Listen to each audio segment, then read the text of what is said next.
എല്ലാവർക്കും നമസ്കാരം. വാക്കുകൾ കൊണ്ട് വിസ്മയം തീർത്ത മലയാളികൾക്ക് ഏറെ പ്രിയപ്പെട്ട MT വാസുദേവൻ നായരെക്കുറിച്ചാണ് നാം ഇന്ന് പഠിക്കുന്നത്. നോവലിസ്റ്റ്, തിരക്കഥാകൃത്ത്, ചലച്ചിത്ര സംവിധായകൻ, സാഹിത്യകാരൻ, നാടകകൃത്ത് എന്നീ നിലകളിൽ പ്രശസ്തനായ മലയാളിയായിരുന്നു MT വാസുദേവൻ നായർ. 1933 ജൂലൈ 15 പാലക്കാട് ജില്ലയിൽ കൂടല്ലൂരിൽ പുന്നയൂർകുളം T. നാരായണൻ നായരുടെയും അമ്മാളു അമ്മയുടെയും മകനായി ജനിച്ചു. മുഴുവൻ പേര് മാടത്തും തെക്കേപ്പാട്ട് വാസുദേവൻ നായർ. മലയാള സാഹിത്യത്തിലും ചലച്ചിത്ര രംഗത്തും വ്യക്തിമുദ്ര പതിപ്പിച്ച ഇദ്ദേഹം അധ്യാപകൻ, പത്രാധിപൻ എന്നീ നിലകളിലും പ്രവർത്തിച്ചിരുന്നു.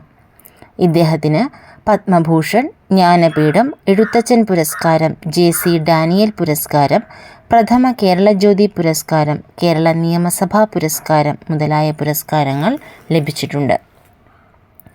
ആദ്യ നോവൽ പാതിരാവും പകൽ വെളിച്ചവും. എന്നാൽ പുസ്തകരൂപത്തിൽ പുറത്തുവന്ന ആദ്യ നോവൽ നാലുകെട്ട്. ആദ്യ നോവലിനു തന്നെ കേരള സാഹിത്യ അക്കാദമി പുരസ്കാരം ലഭിച്ചു. സ്വന്തം കഥയായ മുറപ്പെണ്ണ് എന്നത് സിനിമയ്ക്ക് തിരക്കഥ എഴുതി സിനിമാ രംഗത്തേക്ക് ചുവടുവെച്ചു. മികച്ച തിരക്കഥയ്ക്കുള്ള ദേശീയ പുരസ്കാരങ്ങൾ 4 തവണ ലഭിച്ചിട്ടുണ്ട്. 1970 കാലം എന്ന നോവലിന് കേന്ദ്ര സാഹിത്യ അക്കാദമി അവാർഡ് ലഭിച്ചു.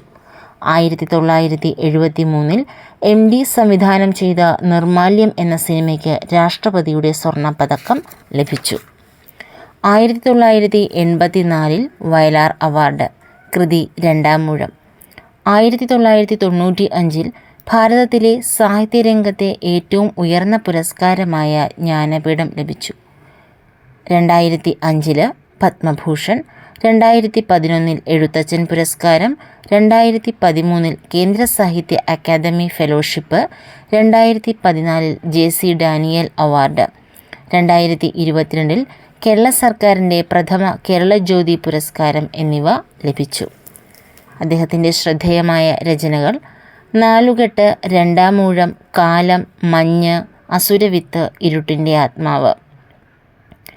കാലം എന്ന കൃതിക്ക് കേന്ദ്ര സാഹിത്യ അക്കാദമി അവാർഡും, രണ്ടാം ഊഴത്തിന് വയലാർ അവാർഡും, വാനപ്രസ്ഥത്തിന് ഓടക്കുഴൽ അവാർഡും ലഭിച്ചു.